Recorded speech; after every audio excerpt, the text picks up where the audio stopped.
Hello，各位觀眾，大家好，我係 Gray。頻道一年一度嘅重大盛事再次來臨，格雷動畫大賞年度動畫盤點，並且今次同時都係本動畫大賞5週年。喺今年好開心，頻道成功突破3000訂閱，都係5年嚟增長最多嘅一年，真係非常感謝大家支持。來年都請大家多多指教。咁寒暄環節到此為止，頒獎典禮馬上開始。上2年我表示業界欣欣向榮，相比之下，2024年嘅動畫的確就冇上2年嚟得咁勁爆啦，冇好似孤獨搖滾、芙莉蓮呢種走進大眾視野嘅出圈作品。不過你問我今年係咪真係好差，咁我又唔覺得嘅。2024雖然冇咩好有代表性嘅作品，但整體水平並唔低嘅，甚至變成一種遍地開花、百家爭鳴嘅效果，仲有唔少意料之外嘅黑馬同精品。所以一年落嚟嘅追番體驗其實係唔差嘅。喺2024年中，我一共睇咗121套作品，而今日嘅各個獎項都會喺呢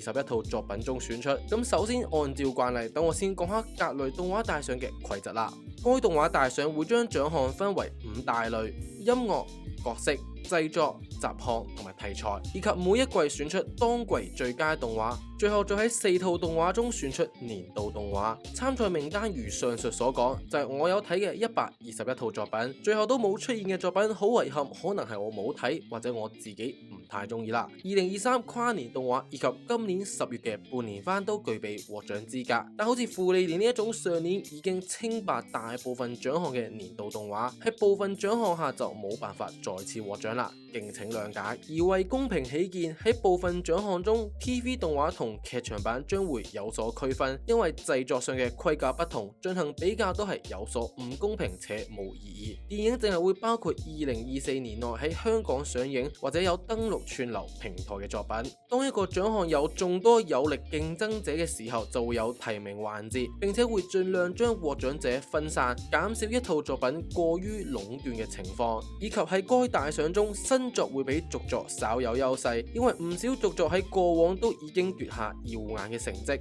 溫馨提示：格雷動畫大賞看似客觀隆重，實質就係我嘅個人喜好，非常主觀且唔專業嘅頒獎典禮。加上今年並唔存在嗰一種無論客觀或者主觀都係無可否認最好嘅作品，所以相較往年，今年嘅大賞會更加凸顯我嘅個人主觀喜好。如果唔同獎項大家有唔同嘅睇法，非常歡迎喺下面留言噶。好，咁要講嘅就係咁多。2024格雷動畫大賞依家正式開始。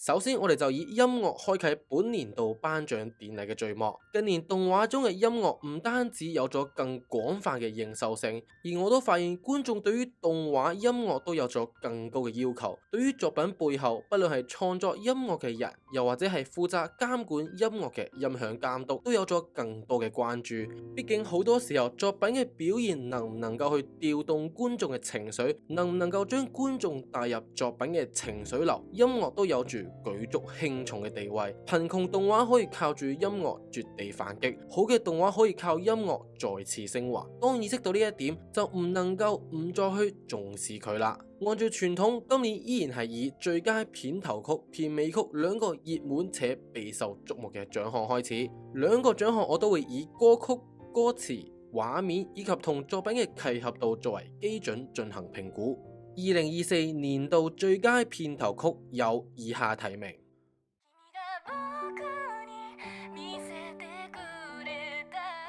僕は当たらよ，我內心的糟糕念頭第2季。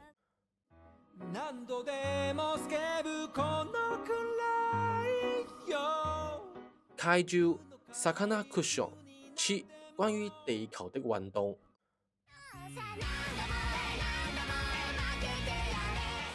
強がるガールぼっちぼろ丸，敗筆女角太多了。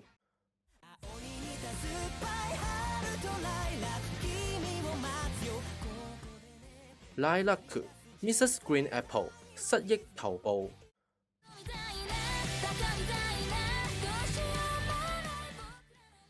ざっと僕らの街溶けなし溶けあり Girls Band Cry。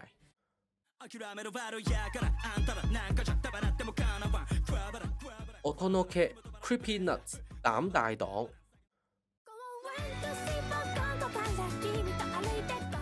Layback Journey 君のね耀日露營第3季。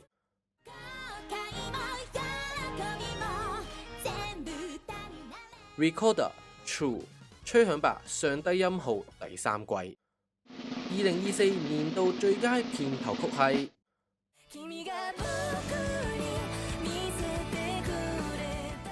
嚟自我內心的糟糕念頭第2季嘅僕は新しい係2024年初我內心的糟糕念頭第2季嘅 OP 橫空出世，喺大眾心中留下深刻嘅印象。即使係經歷完整整1年，卻依然係獨樹一格嘅存在。不論係新しい為作品量身訂造嘅歌詞同旋律，又或係荒木哲郎操刀嘅分鏡演出，兩者完美融合，將京太郎喺遇見山田後嘅轉變，以及屬於兩個人甜蜜清潔嘅戀愛，以最完美嘅形式具現化呈現喺大家眼中。更有第19集以唱 K 轉入 OP 呢種出乎意料、充滿趣味嘅小插曲，都再增添我對呢個片頭曲嘅喜愛。片頭曲之後自然緊接片尾曲，喺進入提名環節之前都有少少嘢想講。今年片尾曲其實係有唔少畫面，雖然比較普通，但我覺得相當好聽嘅歌，例如妻子變成小學生、戰國妖狐、神劍闖江湖等等。論聽嘅次數，甚至係多於以下部分嘅提名作品。但畢竟係作品嘅片尾曲，歌曲唔係唯一嘅考量。不過即使未能獲得提名，都想喺度稍微提及下佢哋，並推薦大家去聽下嘅。咁跟住就係2024年度最佳片尾曲有以下提名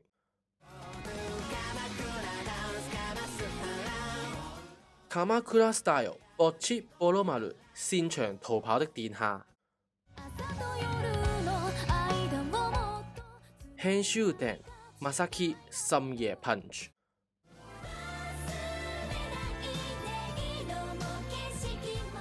音色の彼方北内カルテット吹響吧上低音號第3季。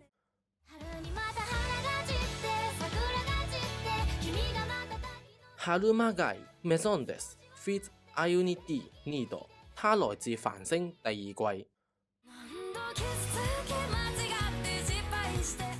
ユリカろくでなし終末的火車前往何方。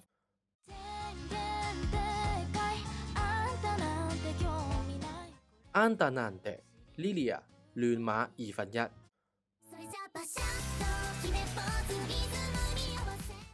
Watch Me 天野リリサ立花みかり2.5次元的誘惑。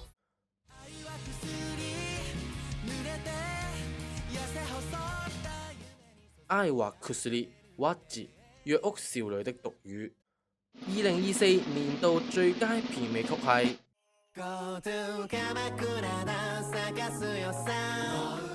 嚟自擅長逃跑的殿下鎌倉 Style ぼっちぼろ丸。一反作品基調以歡樂嘅歌曲以及睇嘅時候會心一笑嘅頂級畫面製作，令人眼前一亮。無關歷史嘅殘酷，不分敵我與陣營，喺殺青梗嘅世界下，一切都係如此溫馨和諧，冇人死去，冇人受傷，如同春遊一般，大家一齊賞花暢飲，有講有笑。如果眼前呢片和平先係真實，咁會有幾美好呢？我諗我永遠都冇辦法拒絕殺青梗所營造出嘅嗰一種可以令我心中一暖嘅如果嘅景色，所以呢首 ED 都自自然然喺我心中殺出重圍啊！然後就係2024年度最佳插入曲有以下提名：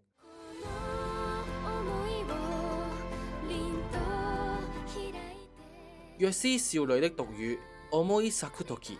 青いエマ。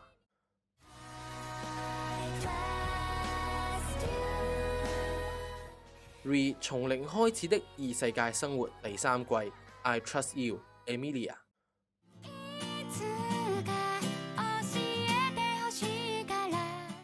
深夜 Punch 君へ Fu。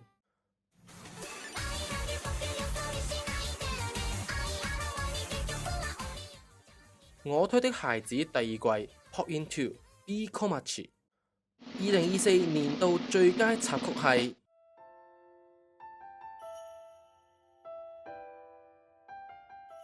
嚟自若斯少女的獨語思い咲く時青いエマ。喺甚少神插曲嘅今年中，若斯少女嘅呢首歌依然係留下咗深刻嘅印象。短短一首歌，將鳳仙篇中嘅各種愛恨情仇融入其中，不論係鳳仙同羅漢無法挽回嘅錯過，貓貓對於父母嘅複雜感情，以及對於貓貓嚟講真正如同家人、如同母親嘅妹妹姐姐無法傳遞嘅愛慕，一切嘅一切都喺呢個偏離燈火闌珊嘅地方，伴隨貓貓起舞得以釋懷，消散於呢個璀璨嘅星空之中。近年隨住各種偶像動畫、樂隊動畫嘅誕生，觀眾對於 live 嘅期待同要求都係越發之高，所以今年都特設該獎項。等我哋一齊回顧下今年有邊啲出色嘅 live 表演啦。2024年度最佳 live 表演有以下提名：Dazzling Game、Lia、Love Live Superstar 第3季。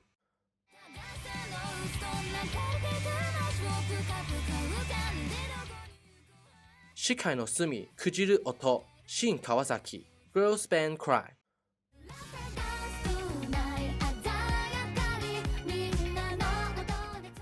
Night Driver 真夜中パンチ深夜パンチ。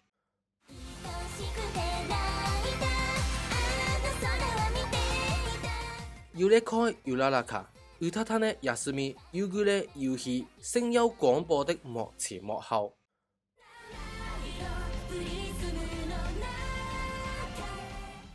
Prismatic Spirits、Jungle Pocket、Agnes Takio、Dance Frame、Manhattan Cafe、賽馬娘新時代之門。2024年度最佳 live 係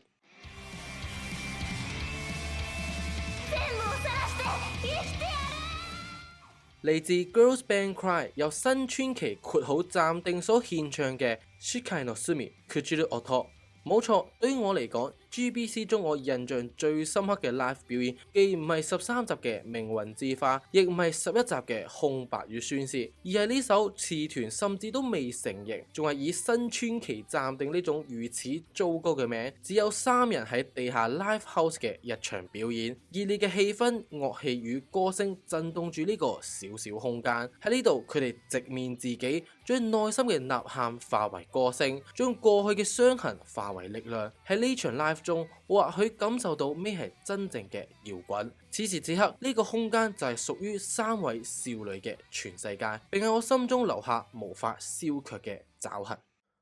緊接住就係2024年度最佳電影主題曲，有以下提名：Orange、Spire、劇場版排球少年垃圾場的對決。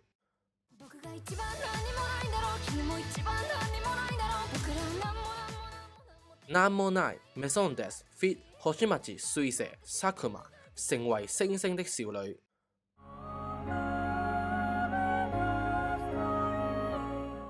Light Song うらら驀然回首。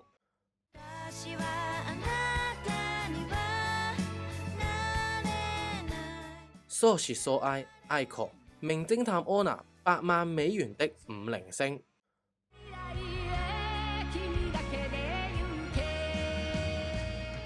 先安中島みゆき愛麗絲與特蕾斯的虛幻工廠。2024年度最佳電影主題曲係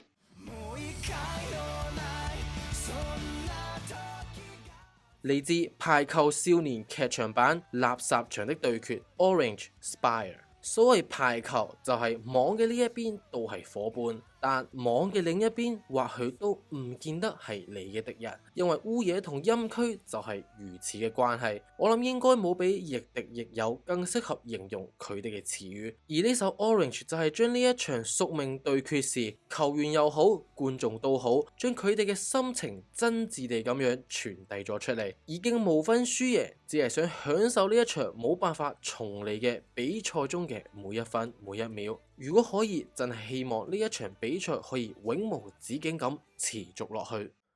咁歌曲方面嘅獎項就到此為止啦，然後就係配樂方面嘅獎項啦。打頭陣嘅就係2024年度最佳電影 OST 係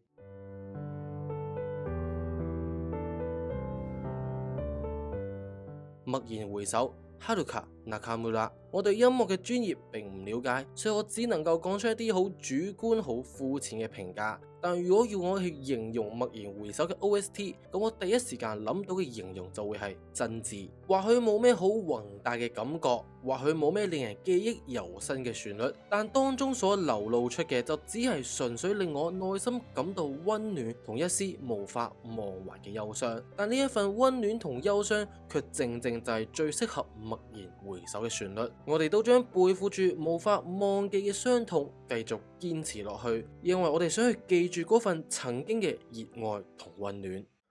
然後又係一年一度工作量大得嚇人嘅獎項，係每年上千首嘅配樂中選出令我印象深刻嘅樂曲。而當我聆聽大量 OST 專輯到麻木嘅時候，令我回過神嚟嘅，正正就係呢啲特別嘅旋律。佢哋唔單止好聽，更喺作品中成為點睛嘅一筆。2024年度最佳原聲單曲有以下提名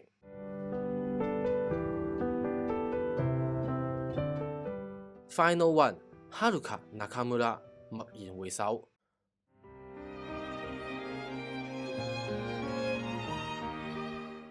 花色の青春うたたねうたな敗筆女角太多了。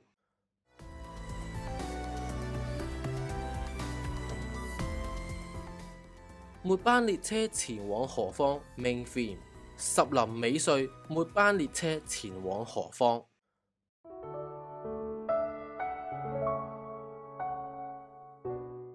Day with my stepsister piano theme Sitoka 二妹生活。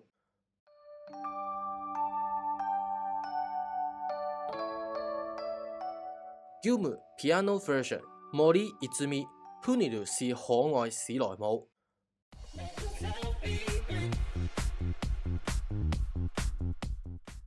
Paranormal Funk 牛尾憲輔膽大黨。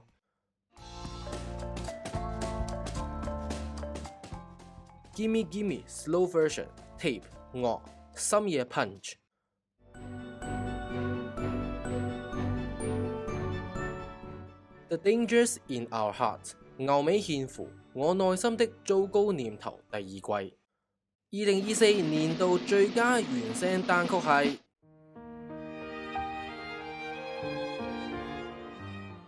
嚟自敗筆女角太多了嘅花色の青春うたたねうたな。今年其實都有住唔少相當唔錯嘅原聲單曲，以上每一首都早已加入我嘅歌單，陪伴我度過無數夜晚。但敗筆女角嘅呢一首插曲可以話係今年最有代表性嘅一首插曲，話唔定都不為過。至少我認為敗筆女角嘅爆紅，佢功不可沒。第一集之所以可以引起如此大嘅迴響，頂級嘅製作固然係其中一個原因，但與絢麗嘅畫面產生1+1大於2效果嘅就係呢首人人叫好嘅配樂，成功渲染出敗筆女角嗰一種獨特嘅氣氛，令老伯天台上嘅身影同眼淚係如此令人難忘，更以此為基礎帶出後續對於作品一系列嘅青春感一說。然後喺最佳原聲單曲之後，音樂類別嘅獎項終於都嚟到尾聲，我哋就以年度最佳原聲專輯為該獎項畫下句號啦。2024年度最佳 OST 有以下提名：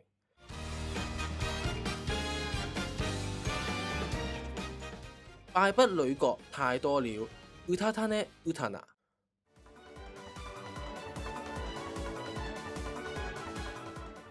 膽大黨牛尾憲輔。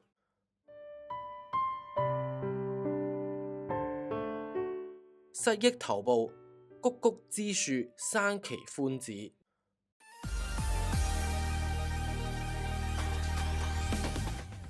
深夜 Punch Tape 樂。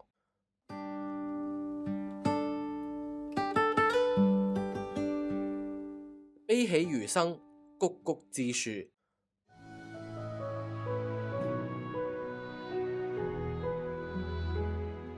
Bleach 千年血戰雙黑潭路巢思朗。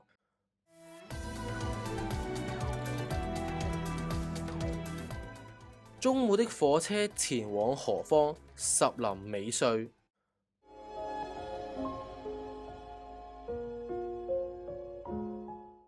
二妹生活 Sitoka。2024年度最佳 OST 係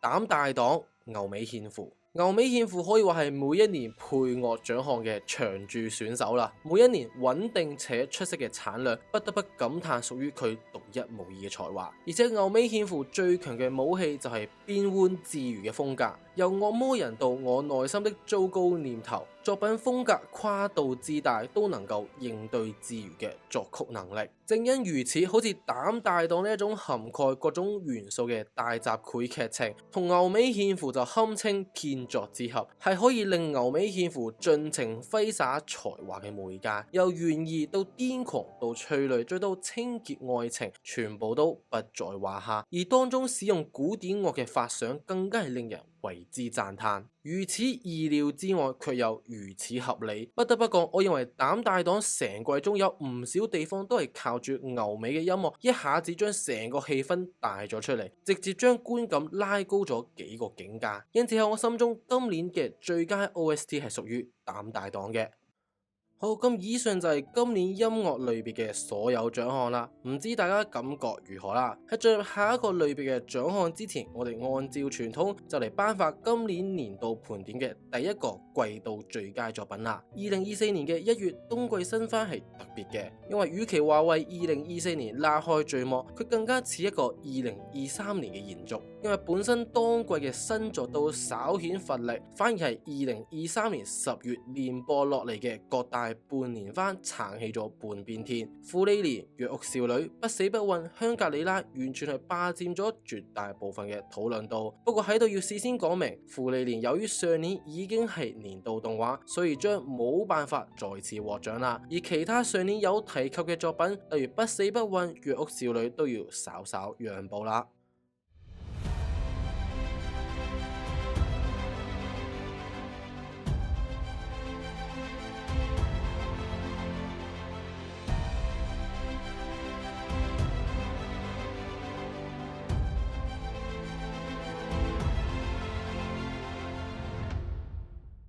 2024年1月冬季新番最佳作品有以下提名：迷宮飯 Trigger、我內心的糟糕念頭第二季新銳動畫、勇氣爆發 Bound Braver Side Games Picture、香格里拉開拓意境 C2C、治癒魔法的錯誤使用法 Studio Ed 新銳動畫。2024年1月冬季新番最佳作品係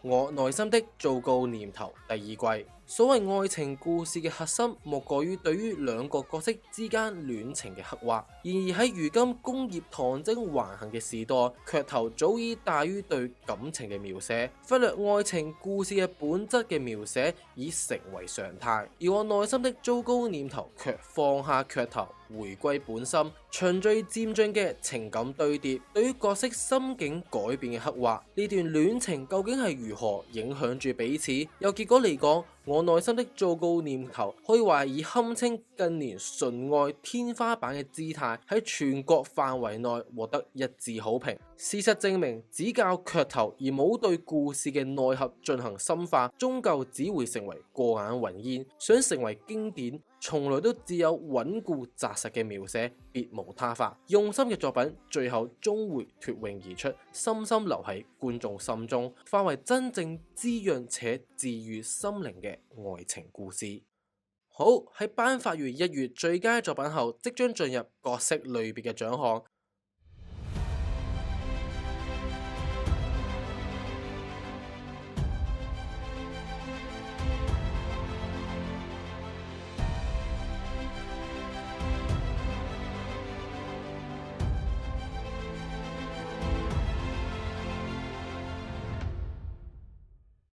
我必須講，今年雖然可能俾人話係動畫少年，而喺角色上其實我認為係並冇輸蝕，而且因為冇嗰種尤為突出嘅角色，反而人人我都好想俾佢哋領獎，各個獎項都有住唔少非常有力嘅競爭者，令我非常頭痛，甚至我一度想增設候選名額，不過為咗保持嚴謹，最後都只可以忍痛割愛。我哋今年依然係以配角開始先，其實我哋往往可以透過作品對於配角嘅描寫，以小見大，見到作者嘅功力。咁首先第一個獎項就係最佳男配角，往年呢個獎項係相對比較冷清嘅，然而今年男配角呢個獎項可以話係競爭特別激烈，唔少喺塑造上都有自己嘅高光時刻，甚至屬於佢哋嘅光芒係一度掩蓋咗作品嘅主角，令人印象深刻。2024年度最佳男配角有以下提名：鄧肯葬送的芙莉蓮、安野雲不死不溫、保羅格雷拉特無職轉生第二季 Part 2、千早順平失憶頭部、明島愛容我推的孩子第二季。2024年度最佳男配角係嚟自不死不溫嘅安野雲，即使無法看見，但只要不被忘記，就會永存於此。最初以為只係以只想告訴你嚟玩梗嘅笑點，點知背後蘊藏住如此令人難忘嘅故事。無法俾任何人察覺嘅否定者，隻身一人以漫畫發出嚟自心靈嘅吶喊，只為去報答嗰啲帶俾自己勇氣嘅英雄們，窮盡一生去改變注定落入悲劇嘅結局。此時此刻，呢個已經唔再係俾英雄拯救嘅少年嘅故事，而係屬於另一位英雄嘅故事。喺佢嘅意志面前，連命運都足以改變。然後就係2024年度最佳女配角有以下提名：愛麗絲為美好的世界獻上祝福第三季、久石奏吹響吧上帝音號第三季、安和昴 Girls Band Cry、丘貝爾葬送的芙莉蓮、羅斯治癒魔法的錯誤使用法。2024年度最佳女配角係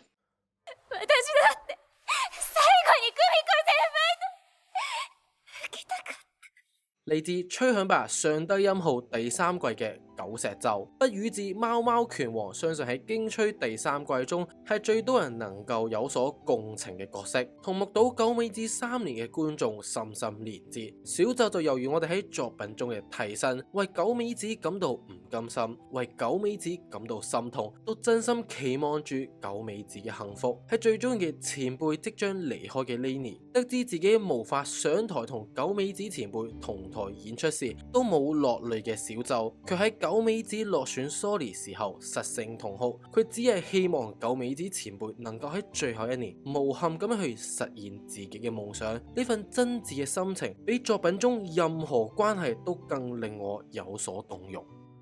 然後係今年特別新設嘅獎項，作為多年嘅敗犬愛好者，喺敗犬一詞再次繁榮嘅今年，點可以錯過呢個機會呢？2024年度最佳敗犬係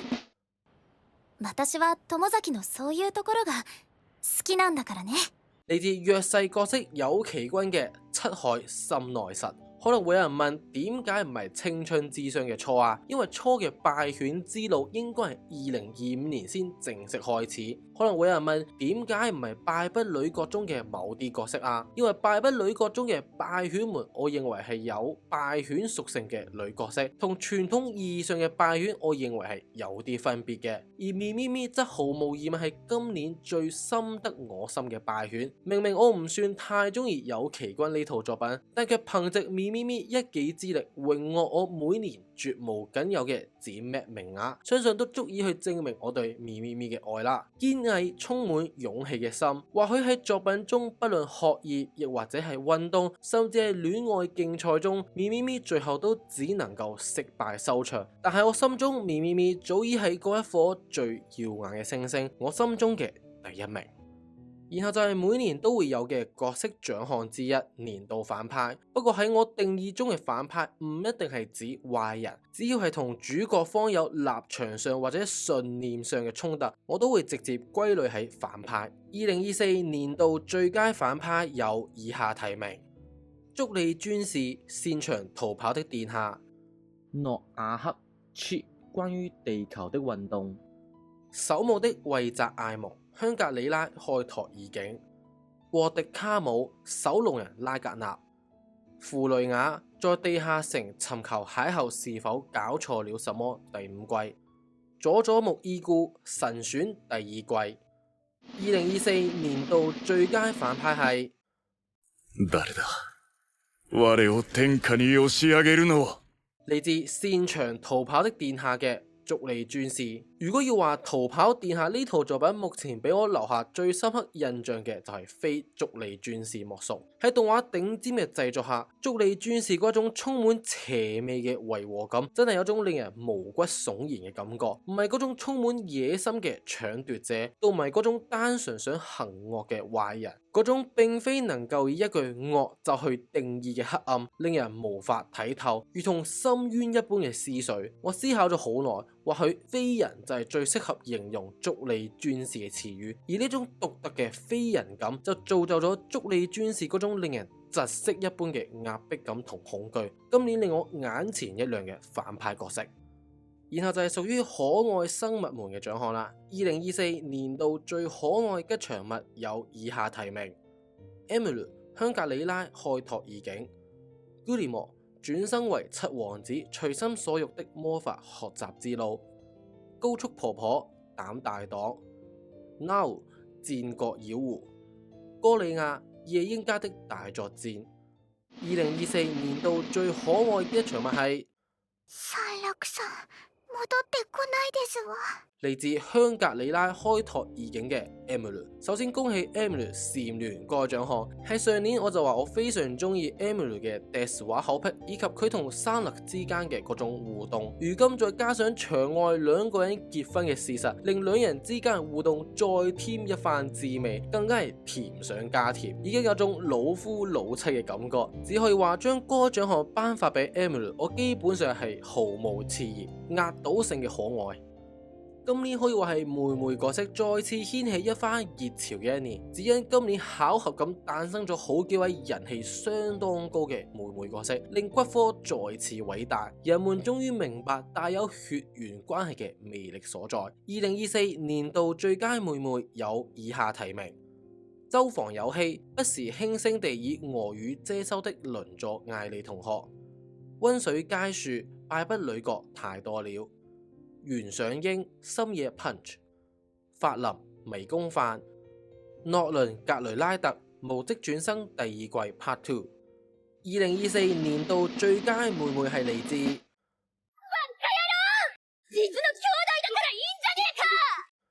鄰座艾莉同學嘅周防有希。作為妹妹角色，我認為最重要嘅固然就係同兄長嘅相處刻畫。因為妹妹之所以係妹妹，就係因為有個年長嘅哥哥或者姐姐，所以話兩位一提都不為過。而當中有希則係我認為最能夠展現出兄妹互動魅力嘅角色，因為係家人，彼此唔需要有任何嘅掩飾。我哋會鬥嘴，我哋都會暢談一切喜好，同時我都會向你撒嬌，嗰種有別於戀人嘅甜蜜，正正就係妹妹角色無可取代嘅魅力所在。雖然好多人都高呼骨科，但我相信其實大部分嘅觀眾所中意嘅，並非真正嘅骨科，而係嗰種明知道唔會咁樣展開，但卻有少少期待，對於當中互動有住無限遐想嘅狀態。如果真係搞骨科，反而會索然無味。而喺呢一點，有希可以話係拿捏得恰到好處，當之無愧嘅年度最佳妹妹。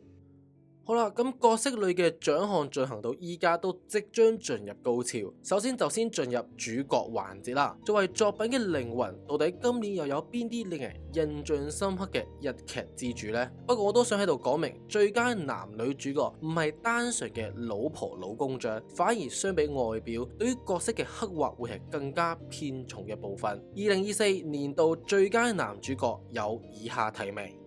大我龍二，學者是男孩。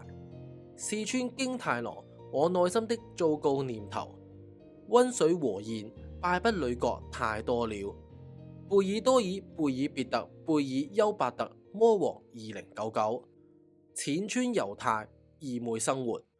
2024年度最佳男主角係悪かったな。嫌な思いさせて。嚟自學者是男孩嘅大我龍二。如果世界唔夠溫柔，咁就令自己去成為嗰一份溫柔。而我相信你所賦予他人嘅溫柔，最後都會回到自己身上。當我睇住龍二嘅故事時，我深深希望呢句說話係正確嘅真理，因為明明係最溫柔嘅人，卻總是受傷，總係扮作滿不在乎。係佢身上所展現一次又一次嘅強顏歡笑，只係令我感到心碎。到底龍二係抱住點樣嘅心情去告白？當被真琴下意識閃避時，又係點樣嘅心情？喺電影結束曲終人散之時，溫柔緊握真琴嘅手嘅龍二，內心又係抱住點樣嘅覺悟？我諗我冇辦法想象。但龍二嗰一份如春雨般細膩，如夏浪般體貼，如秋風般隨和，如飄雪般柔和，足以去包容四季嘅溫暖，無疑係2024年中我所無法忘懷嘅。緊接自然就係2024年度最佳女主角有以下提名：馬路希爾迷宮飯、莉雪輪迴7次的惡役千金、白內見幸賽敗筆女角太多了、綠野千夏青春至上、綾瀨沙貴義妹生活。2024年度最佳女主角係嚟自この義妹生活にもう日記はいらない。義妹生活嘅綾瀨沙貴喺如今角色為求令人留下剎那嘅記憶，性格同屬性往往都會係突出且極端，因為似乎唔敢做就冇辦法去成為眾人嘅焦點。然而喺沙貴身上卻冇嗰種鮮明嘅屬性，無時無刻保護住自己，生怕將自己嘅內心些少情緒袒露出嚟。如此低調嘅形象，反而造就咗沙貴身上散發住一種淡淡嘅虛幻嘅感覺，如煙霧一般，輕輕觸碰就會消散而去，冇辦法看清佢內心嘅想法。然而隨住劇情嘅推進，跟隨猶太走進沙貴嘅內心後，所見到嘅係同平時態度相反，對事物往往顯得興趣缺缺嘅沙貴，實在內心有住如同海洋一般嘅繽紛色彩。平時對人際關係總係一套看破紅塵、冷淡以對嘅樣貌，但原來係一個心思細膩、憂愁善感嘅普通女仔。而當注意到沙貴嘅呢一面後，你就冇可能再視若無睹，因為如此嘅沙貴係何等惹人憐愛。然後就進入個人類嘅最後兩個獎項：年度最佳與最爛角色。2024年度最爛角色係だったら部長失格ね。嚟自吹響吧上低音號嘅高坂麗奈。其實老實講，與其話係最爛角色，應該話係睇到我最嬲嘅角色。老實講，我對於麗奈最後投票嘅部分，反而係冇好多網友嚟得咁反感，因為我覺得嗰邊係符合麗奈性格貫徹角色嘅部分。第三個係麗奈最令我冇辦法接受嘅，其實係前面一次又一次對九美子尖酸刻薄嘅說話。過去我哋目睹九美子一次又一次咁去支持麗奈，然後喺九美子需要幫助焦頭爛額時，卻得到麗奈部長失格嘅指責。對於龍老師嘅盲信，對於部員努力嘅否定，對於九美子嘅絕情，都令我無法對今季嘅麗奈抱有好感。高皇之間嘅關係喺我心中都已經係難以回到當初。今季對於麗奈嘅黑雲就係如此致命。最後就係年度最佳角色。如果我話同上一位得獎者係出自同一套作品，相信就已經不言自明啦。2024年度最佳角色係北宇治高校吹奏楽部へようこそ。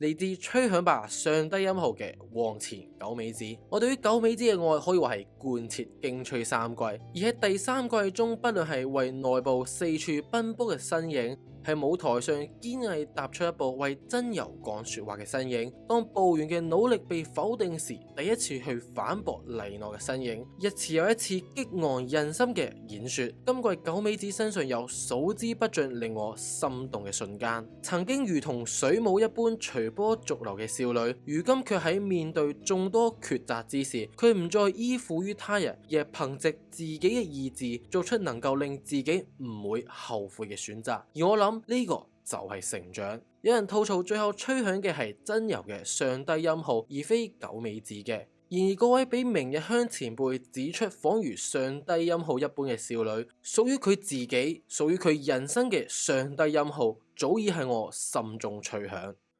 以上就係個人向嘅所有獎項，各種意義上都係令我非常難忘嘅一年啦。然後就係2024年度最佳拍檔有以下提名：女郎香格里拉開拓意境，藤野京本驀然回首，萊歐斯小隊迷宮飯，和真小隊為美好的世界獻上祝福，巴德尼奧克茲 Chi 關於地球的運動，勇 Braven 勇氣爆發邦 Braven。2024年度最佳拍檔係二人とも私のわがままに付き合ってくれてありがとう。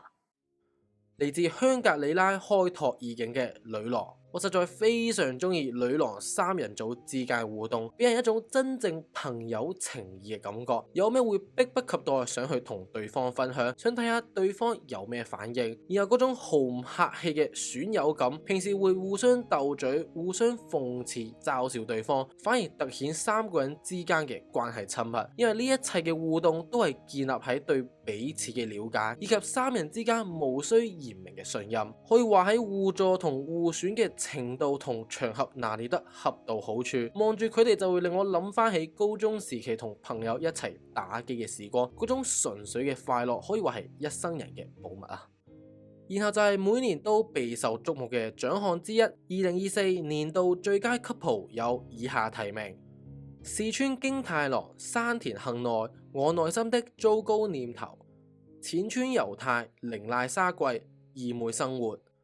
米勒深深白夜，曾經魔法少女與邪惡相互為敵；少爺維克多愛麗絲，死神少爺與黑女僕；利雪阿諾德海恩，輪迴7次的惡役千金；出雲瘋子安迪不死不穩。2024年度最佳 couple 係これが僕と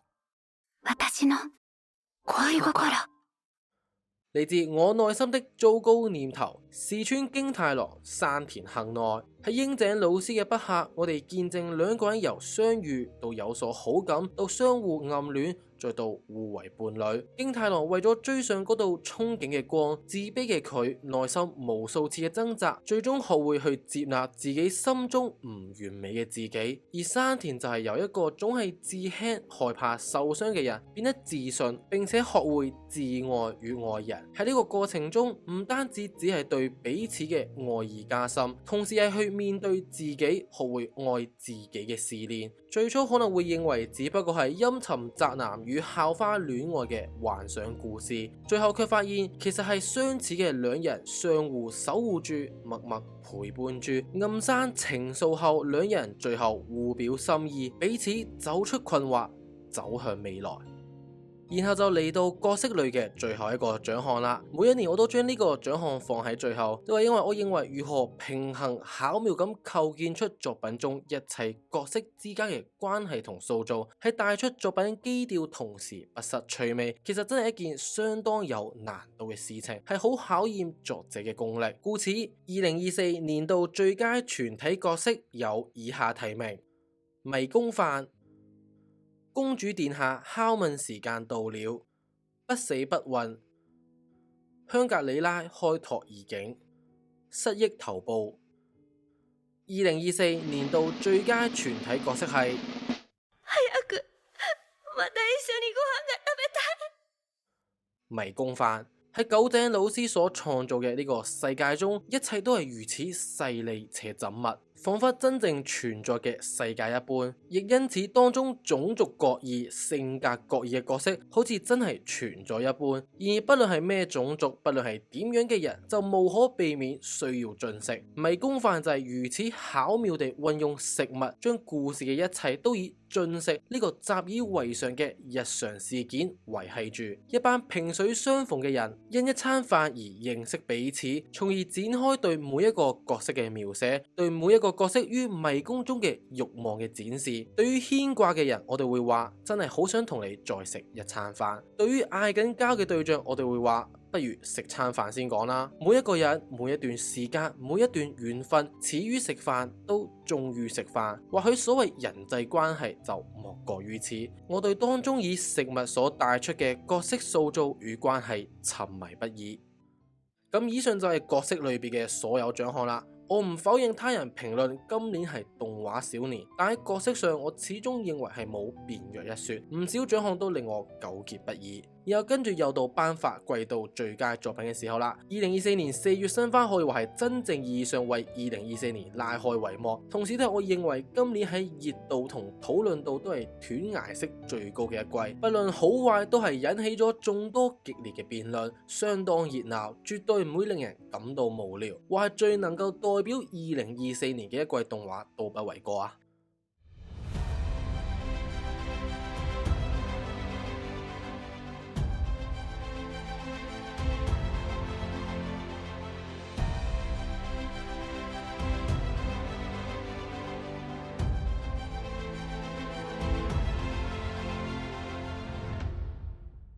2024 4月春季新番最佳作品有以下提名：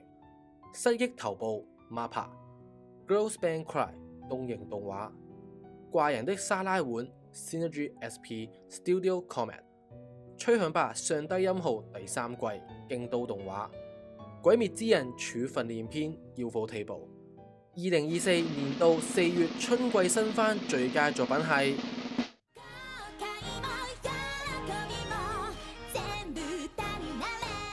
吹響吧上低音號第3季。其實4月毫無疑問係今年我最難抉擇嘅一季，失憶頭部、Girls Band Cry 都絕對有實力且有資格去代表今季嘅作品。然而你問我今季喺各種意義上最能夠觸動我、最能夠帶嚟情緒波動嘅作品，的確就係勁吹。我時常認為我自己係一個更感性嘅人，所以我會更偏重於作品能夠帶俾我情緒嘅衝擊，因為做到呢點都基本上等同作品能夠喺我心中留下深刻嘅印象。所以當我見到上低音號呢個旋律嘅傳承，見到九美子成為老師嘅身影，有京吹陪伴嘅8年旅程，如今終於畫下休止符。雖然唔公平，但的確係其他作品難以比擬嘅情懷，當中所蘊含嘅情緒價值，我貧瘠嘅詞彙實在無法言述啊！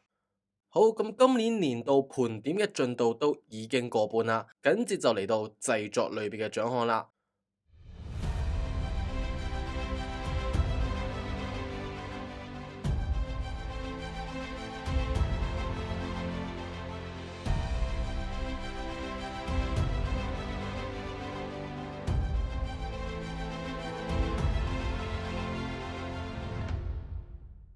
每一年製作類別嘅獎項就無可避免地會有某啲作品會不停出現，畢竟製作相關嘅內容就唔似對角色對劇情咁有比較強烈嘅個人喜好成分，而係相對更加客觀嘅存在。而每一年製作特別頂尖嘅作品都比較有限，就導致大部分獎項就會喺佢哋之間不停爭奪啦。同樣地，芙莉蓮上年基本上喺呢個類別奪下咗大部分嘅獎項，所以今年好多獎項就只可以禁賽啦。咁首先第一個就係角色設計，我對於角色設計嘅準則並非只係靚仔靚女就可以，其實更關注喺成套作品中角色造型嘅多樣性，而且係唔係同作品嘅基調契合。唔會每個角色其實都只係換下髮色、換下髮型就算。2024年度最佳角色設計有以下提名：迷宮飯、Bleach 千年血戰雙黑潭、防風少年、不死不允、葬送的芙莉蓮。2024年度最佳角色設計係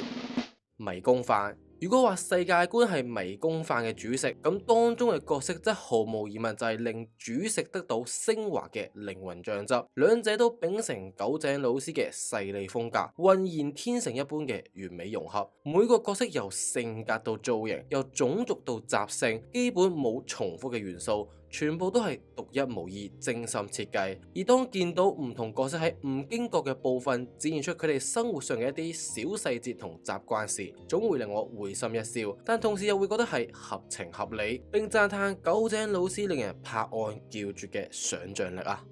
然後就係2024年度最佳美術背景有以下提名：擅長逃跑的殿下、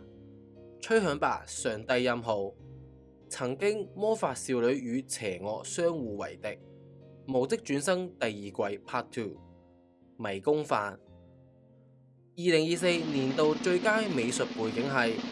吹響吧上帝音號。眾所周知，京吹嘅舞台就喺日本嘅宇治市，而京都動畫可以話就係以畫筆細緻咁將呢個地方重現喺動畫嘅世界之中。特別係今年我親訪宇治後，更加感慨京都動畫喺背景上嘅用心，角色平時行動嘅範圍、通勤時候嘅路線設計等等，都係完美還原現實世界，令當中角色彷彿真係同我哋生活喺同一個地方一樣。如果話奇幻作品中嘅美術背景係展示世界觀嘅重要一部分，咁呢類寫實日常作品中透過美術背景所做到嘅極致，似乎就係模糊二次元與三次元之間嘅界限啦。然後就係有別於美術背景，而係成套作品嘅美術風格啦。2024年度最佳美術風格，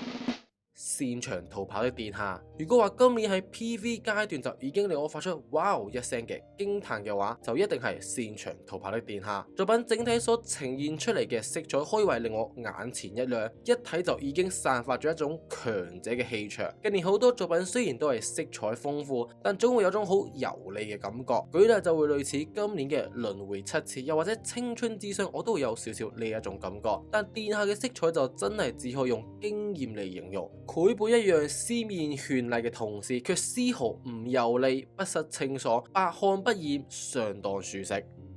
然後就係近代動畫越嚟越重視嘅環節，攝影啦。惡劣嘅攝影甚至可以毀咗一套作品，例如今年嘅關於地球的運動就係一個非常好嘅例子。喺一套大部分時間以黑夜為主嘅作品，夜幕之下嘅攝影竟然可以做得如此糟糕，令本身就唔算太好嘅製作觀感變得更加之差。咁就睇下今年有邊啲作品喺攝影上做得尤為出色啦。2024年度最佳攝影有以下提名：吹響吧上帝音號、二妹生活、敗筆女角太多了、鬼滅之刃處訓練篇、我推的孩子第二季。2024年度最佳攝影係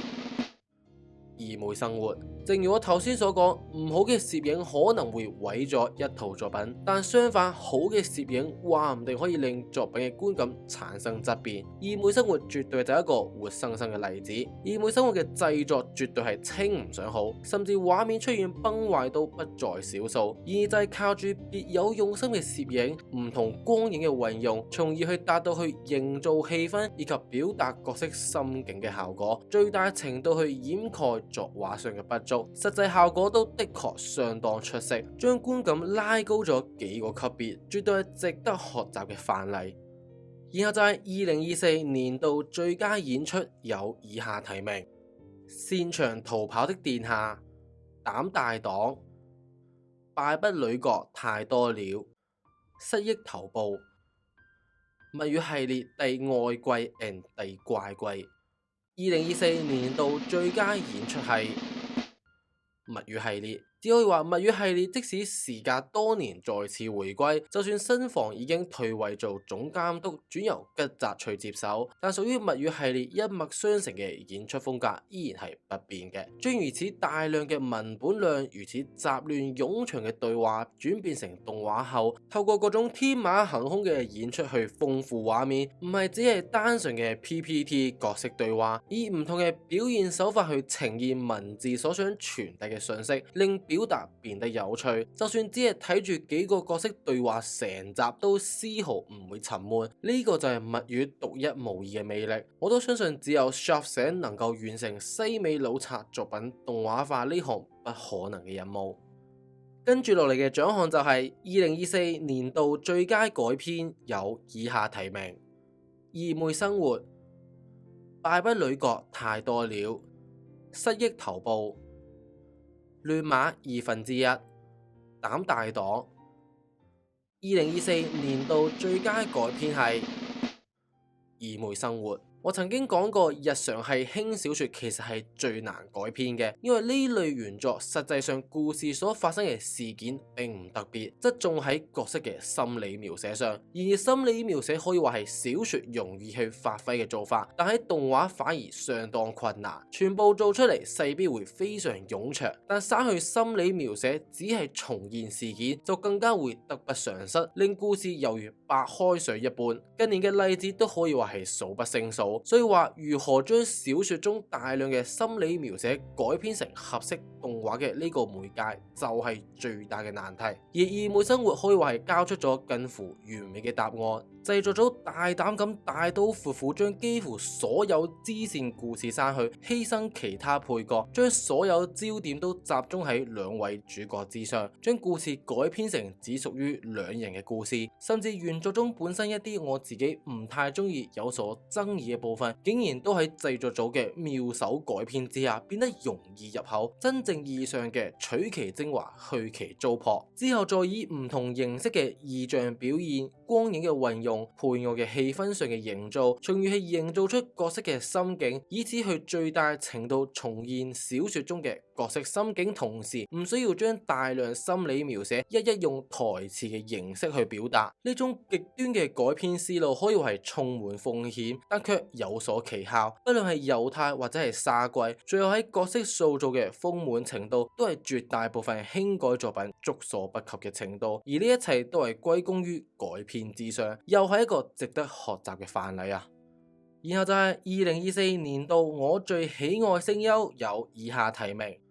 長谷川裕美，代表角色有七海心內實、利雪、由貝爾、真笑；遠野光，代表角色有白內見幸菜、小原佑，代表角色有 Puniru；上田麗奈，代表角色有綠野千夏、朝雲千祖、雪。2024年度我最喜愛聲優係長谷川裕美。隨住孤獨搖滾嘅爆紅，長谷川裕美嘅事業都可以話係節節攀升。今年可以喺相當多嘅片場見到佢，甚至主役都不在少數。而且今年都有好似真小呢種係聲線同演技上都有所突破嘅角色，令人倍感欣慰。有時候我都已經分唔清，到底係咁啱我中意嘅角色都係佢配音，定係因為係佢配音，所以我先會中意嗰位角色。因為今年就非常巧合地，長谷川裕美一人包辦咗好幾位我今年最中意嘅女角色。最後我只係想講，我愛長谷川裕美。然後就係2024年度最佳監督，有以下提名：上野壯大，代表作有二妹生活；中原真燈，代表作失憶頭部；北村長太郎，代表作敗筆女角太多了；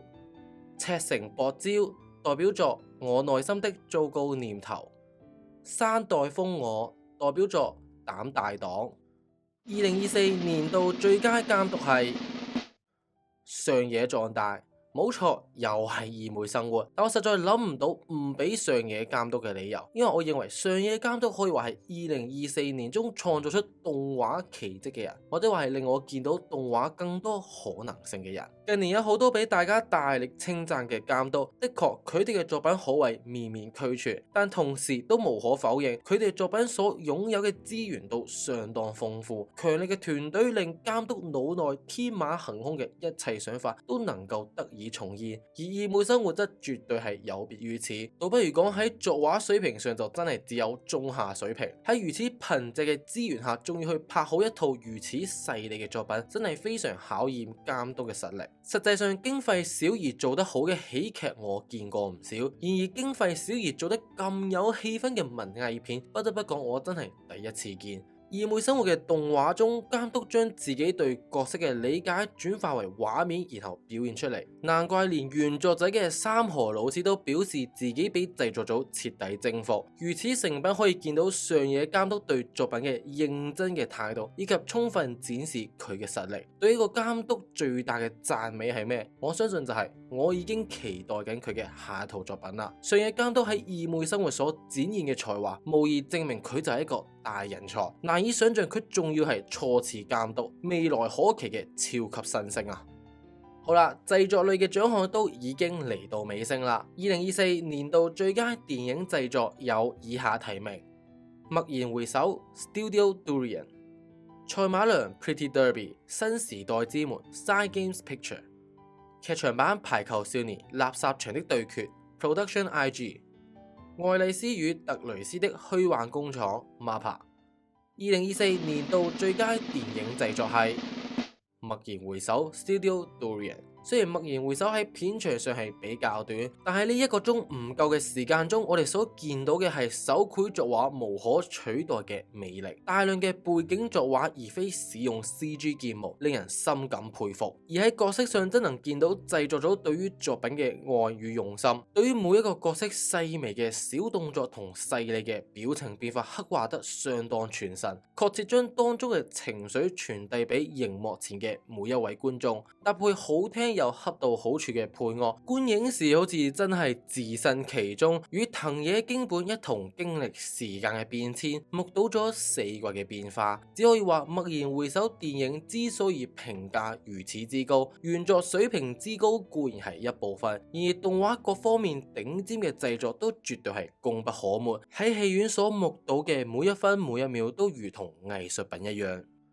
然後都嚟到製作類嘅最後一個獎項啦。2024年度最佳 TV 動畫製作有以下提名：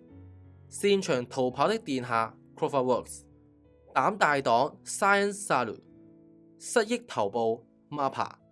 敗筆女角太多了 A1 Picture、鬼滅之刃處訓練篇 Ufotable。2024年度最佳 TV 動畫製作係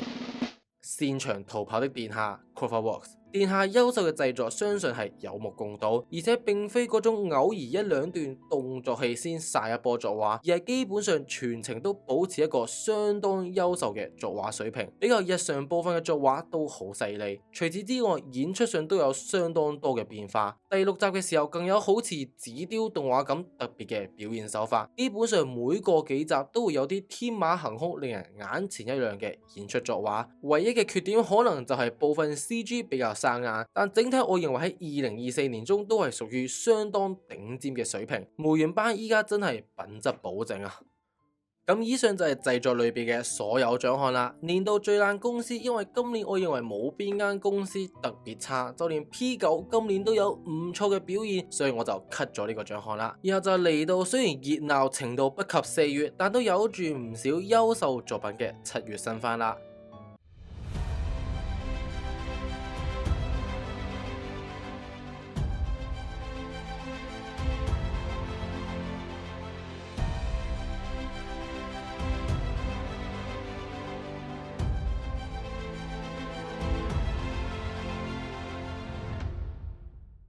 2024 7月夏季新番最佳作品有以下提名：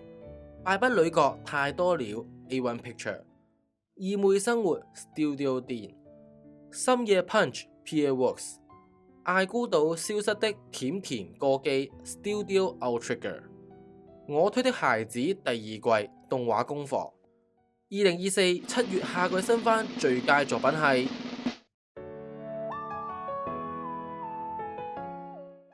二妹生活。如果話今年有邊套作品係令我感到驚喜又令我感到可惜，咁就一定係二妹生活。喺製作類別中，相信大家都見到，除咗作畫相關嘅獎項，基本上全部都有二妹生活，因為佢就係喺作畫資源非常貧瘠嘅情況下，堅決拒絕擺爛，憑借攝影、改編、音效、配樂等細節去彌補作畫上嘅不足，最後依然係達到喺今年面對任何作品都係有過之而無不及嘅觀感。對於製作組嘅態度同成果，我獻上最大敬意，並且一季中成個劇本嘅完成度都相當之高，係一個有頭有尾，唔會睇到最後只會感到空虛嘅結局。不過正因為我對依家二妹生活都有如此高嘅評價，所以我同時都覺得好可惜。如果二妹生活可以有好似敗筆女角一樣嘅資源，到底會成為一套上限幾高嘅作品，實在係難以想象。不過即使腦海中有住咁樣嘅幻想，依家嘅二妹生活都已經係足夠出色。好，即將進入下一個類別嘅獎項啦。我會將一啲比較難分類嘅獎項都歸類到呢個雜項之中。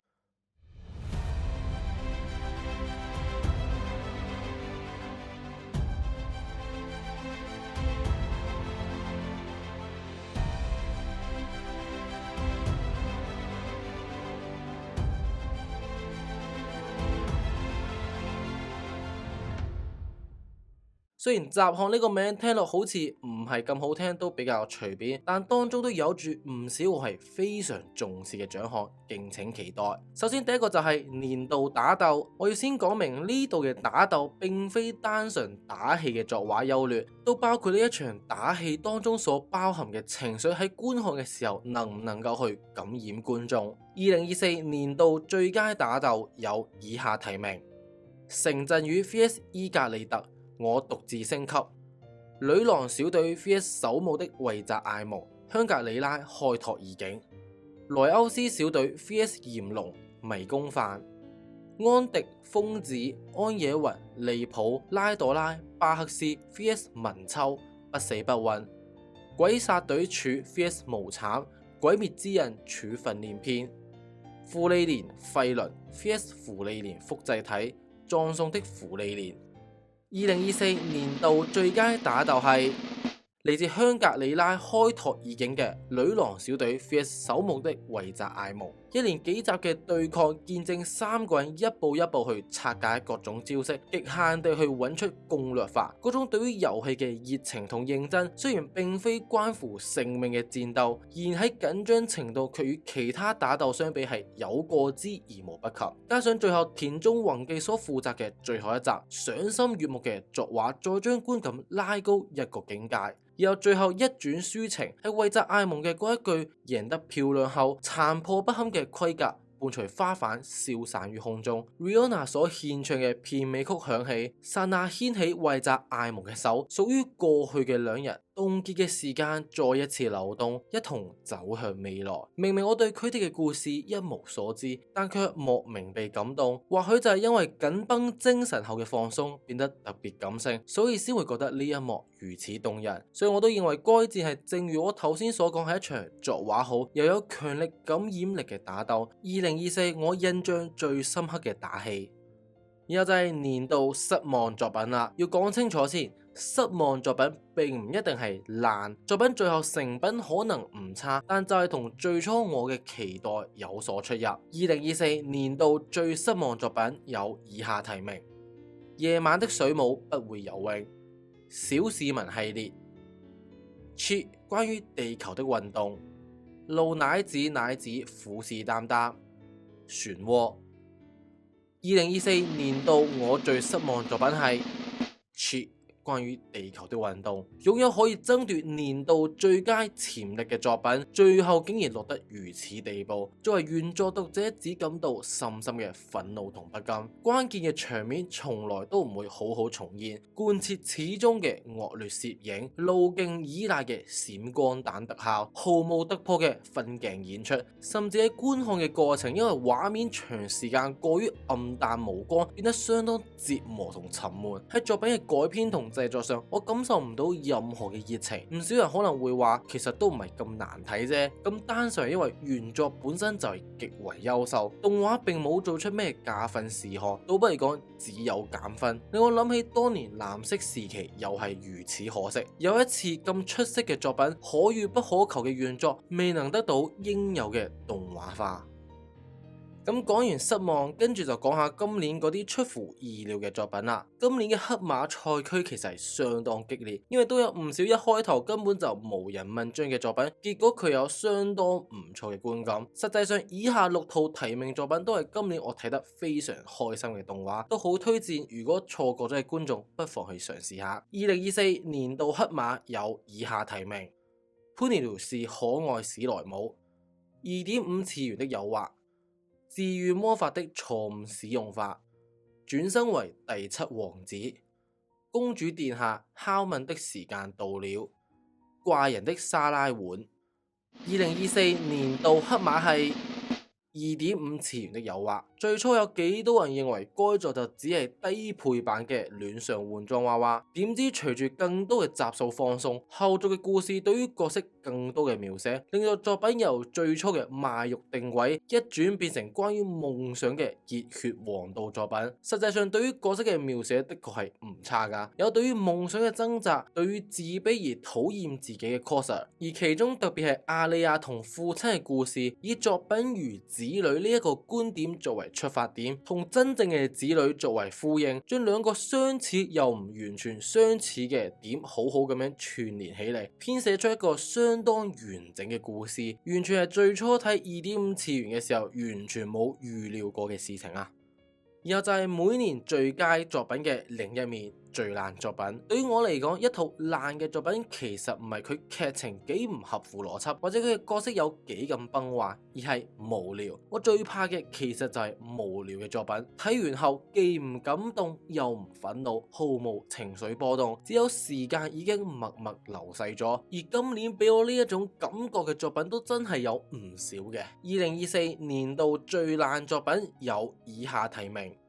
當不成魔法師的女孩、逆葉逆花、Metallic Rouge、星際裝的戀愛日記、佐佐木與文鳥小筆。2024年度最爛作品係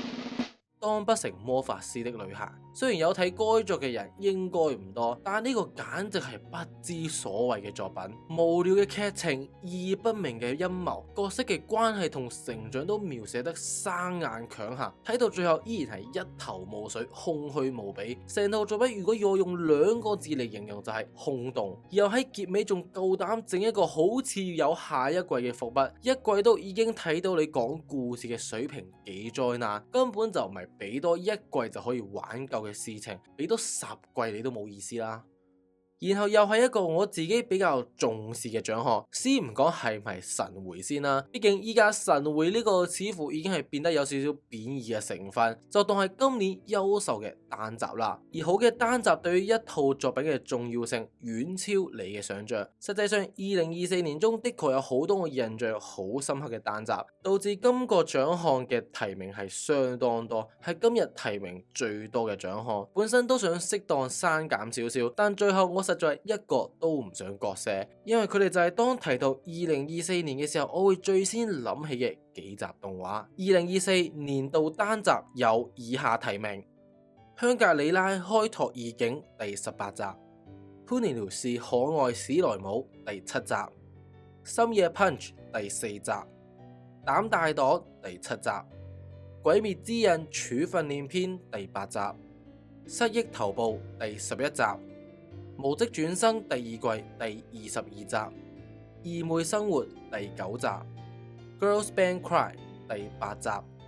我內心的糟糕念頭第2季第13集。2024年度最佳單集係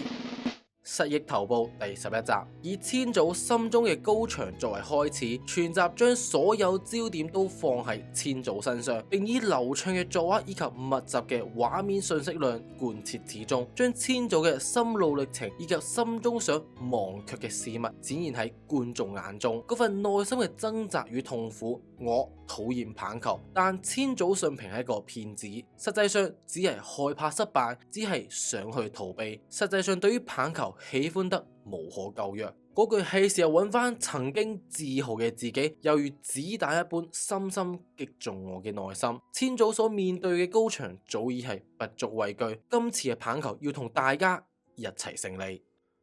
然後係2024年度最佳 OVA，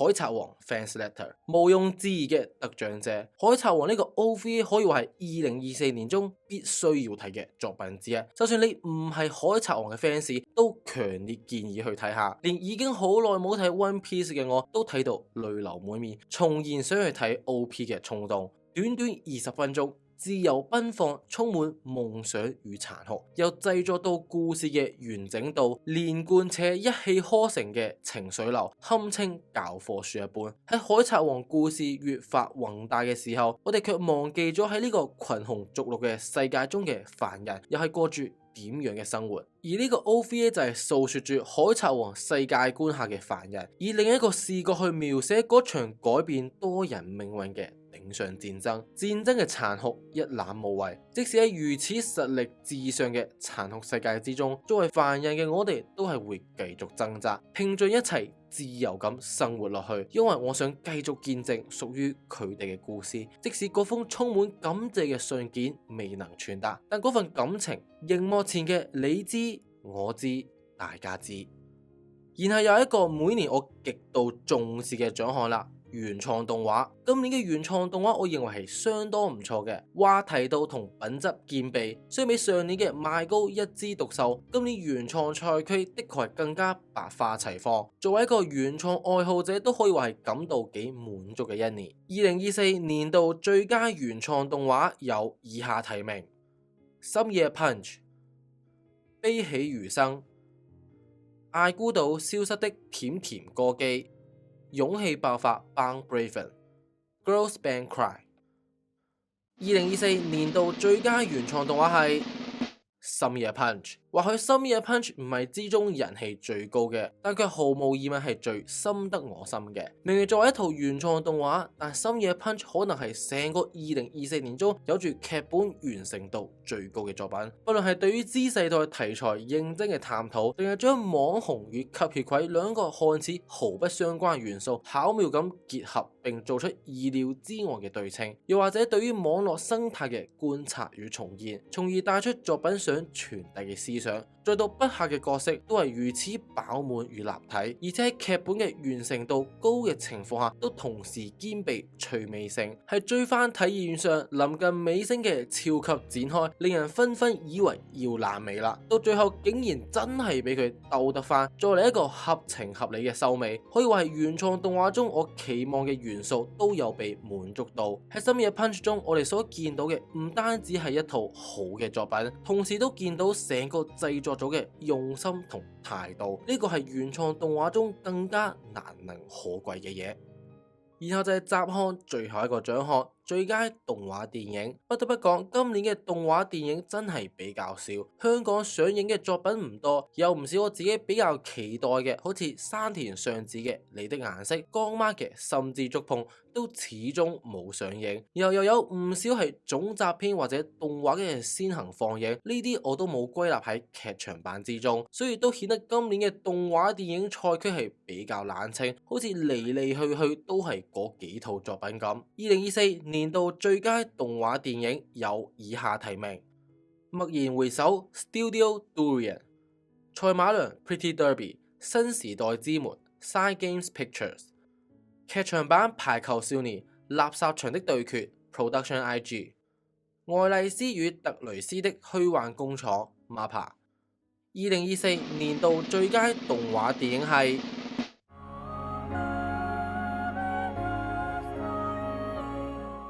驀然回首。好嘅原作加上優秀嘅製作，驀然回首嘅優秀就好似係必然一樣。我哋可以喺驀然回首中歸納出好多唔同嘅信息，對於堅持夢想嘅理由，對於京都動畫縱火事件嘅悼念，對於藤本樹自我內心掙扎嘅表現。但其實對於驀然回首，千言萬語匯做兩個字就係真摯，冇任何虛假，冇任何粉飾，單純地純粹地去袒露感情，咁就已經足以去打動人。因為好多時候我哋開始一件事情嘅時候，的確就並冇去諗太多，就係如此純粹，冇太多嘅考量，就係因為中意，因為開心，因為係同你一齊經歷嘅時間，嗰段時光喺將來都一直會係我去堅持熱愛嘅理由同原點。望住京本同藤野，總會令我再次確信呢個就係我無法去停止熱愛嘅理由。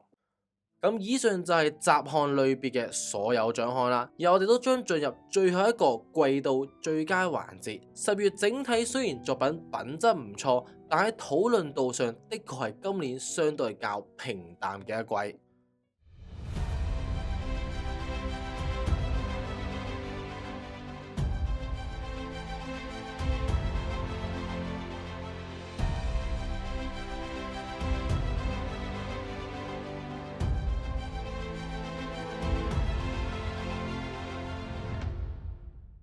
2024 10月秋季新番最佳作品有以下提名：亂馬1/2 MAPPA、悲喜餘生 Nut、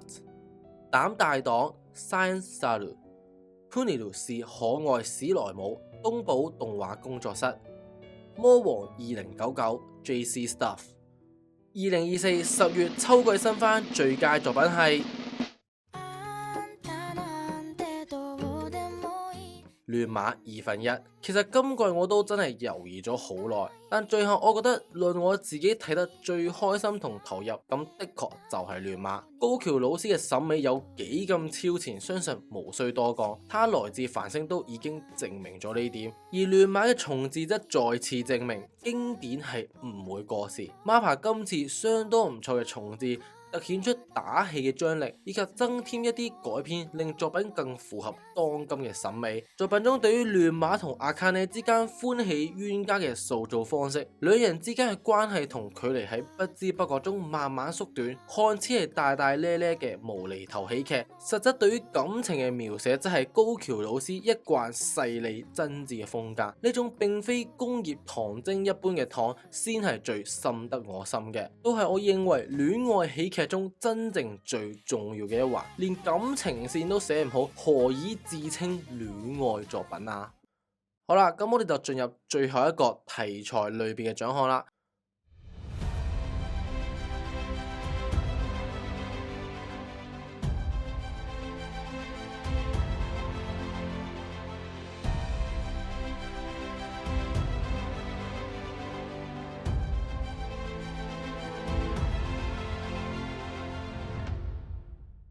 雖然一套作品同時可能涵蓋幾個唔同嘅題材，要特別界定會係比較困難，所以今年依然係以我個人主觀嘅感受，以作品帶俾我最深刻印象嘅部分嚟定義。然後呢部分嘅獎項，我會盡量唔俾一套作品贏得太多獎項，並且題材獎項中我都唔會再做額外嘅敘述啦，因為佢哋就係呢個題材中我認為今年表現得最好嘅作品啦。基本上有提名嘅都唔會太差嘅。第一個就係2024年度最佳動作片有以下提名：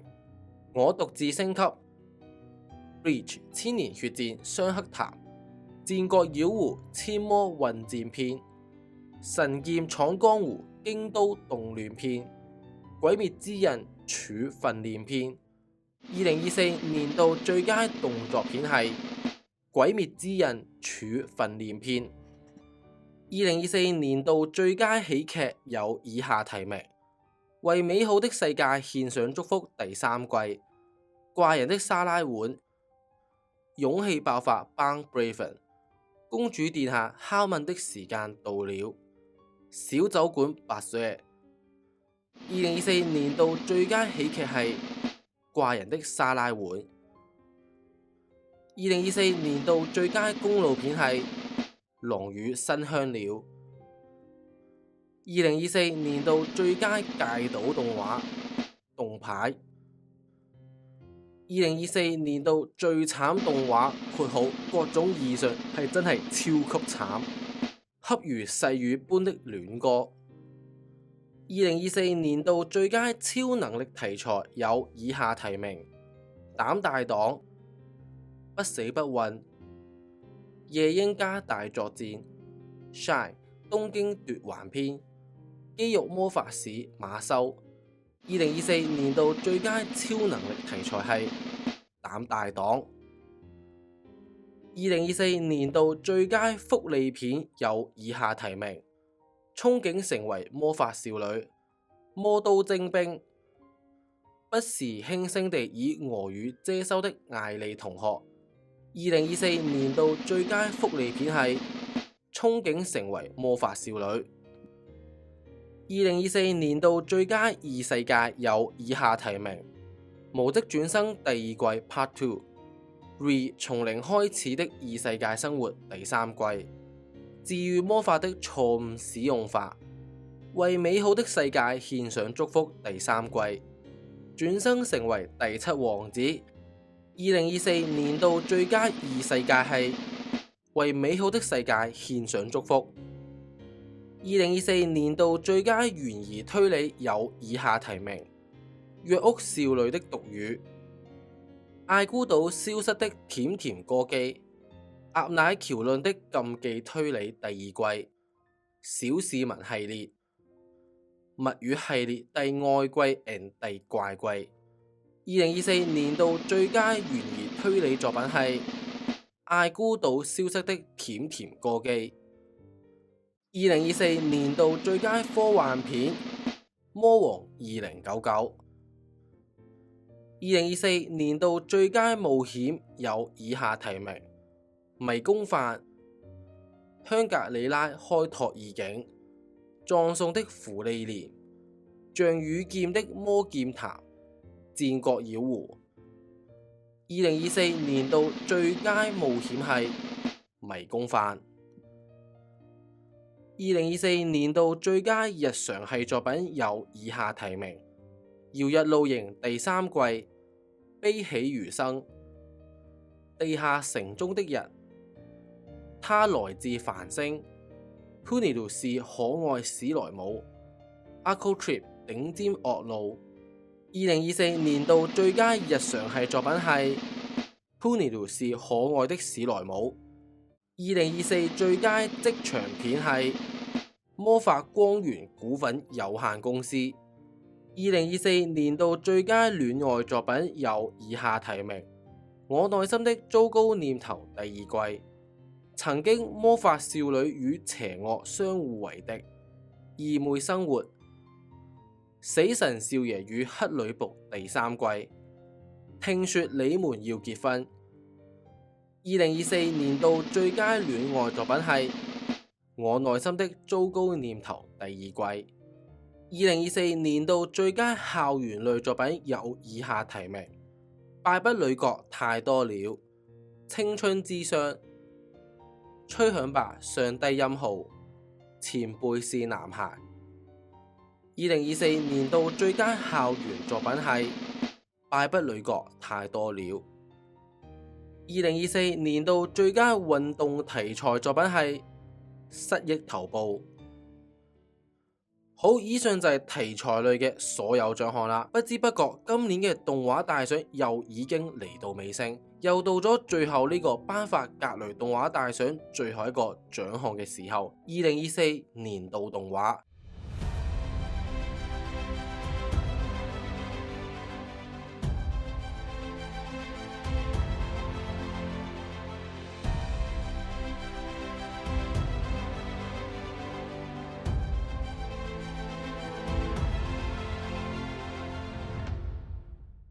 前面我哋已經事先選出每季最佳嘅作品，將候選人收集至4套作品。到底最後鹿死誰手？事不宜遲，我哋即刻公布。2024年度動畫有以下候選作品：冬季我內心的糟糕念頭，春季吹響吧上低音號，夏季義妹生活，秋季亂馬1/2。2024年度動畫係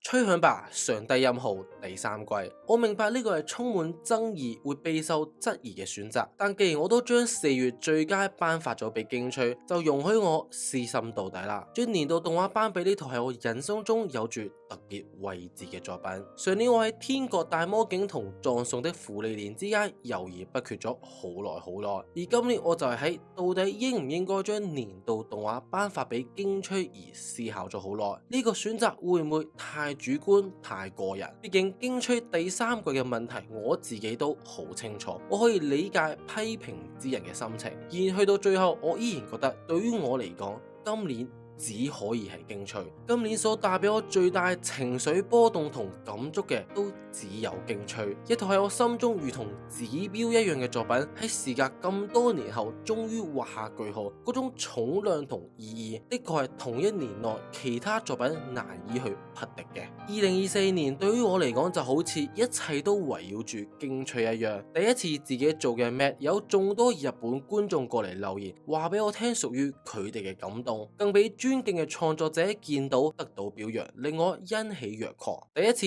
獨自去旅行，前往嘅就係屬於京吹故事嘅舞台宇治，跟隨角色嘅足跡，親自踏足嗰一幕幕我早已刻喺腦海中嘅景色。喺大吉山上面遇見素未謀面但卻同為熱愛京吹嘅陌生人，彼此長談一晚。呢種因為京吹而結成嘅跨越地區、跨越語言嘅緣分，呢種作品同現實融為一體嘅感覺，呢一種特別嘅感動，我相信係可遇不可求，值得珍惜一生嘅寶物。可能會有人話，俾動畫影響人生係咪過於誇大，係咪中二病啊？但此時此刻，我都因為京吹嘅影響，依然秉持住努力到令依家嘅自己唔會後悔嘅信念去完成每一件事，而我都從未因此而覺得羞恥。可以再選擇，我依然會加入不語節吹奏部，見證佢哋嘅故事，見證我自己嘅足跡，繼續去吹響屬於我人生嘅上帝音號。